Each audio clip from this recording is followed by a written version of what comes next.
I'm a manufacturing worker. I work for a multinational called Eastwood, which has been buying up the factories around here. It's a bit frowned upon to talk to people outside the company, so I might get into trouble for this, but it's good to talk to someone about my work.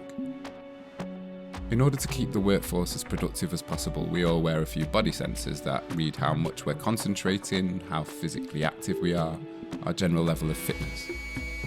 If the system notices my mind is wandering, there's a speaker built into the robot that speaks out loud telling me to pay more attention to the task. We all get a score that takes into account all types of metrics. This score is also affected by how much we speak to each other about non-task related things. We aren't really allowed to speak to other workers much. There are certain people on the line like Paul Dixon, for example. We've noticed that no one is able to speak with him for more than a few seconds before the system moves him on. We're told that the physiological data that Eastwood collect from our body sensors is not sold or shared, that it's not useful to anyone else, and we can't be identified by that data.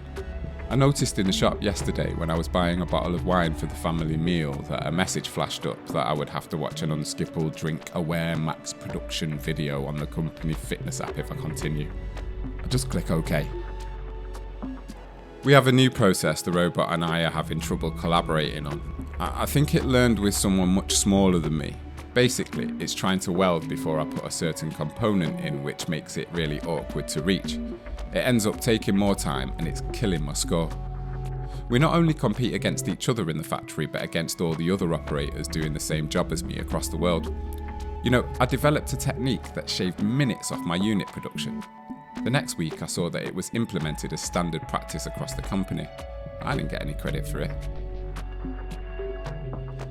The robots record the physical movements of their partners and others and can use it to train workers.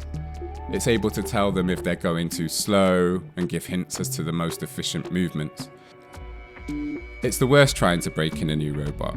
Usually they've been trained by scientists that don't understand the best way of doing things, and the robot keeps telling you, keep your left arm bent.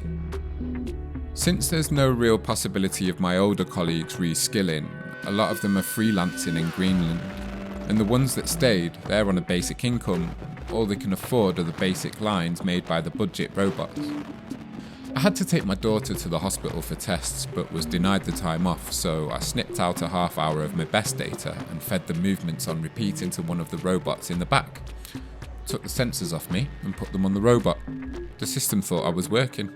I got perfect marks for that day and popped in to sign off when I was done.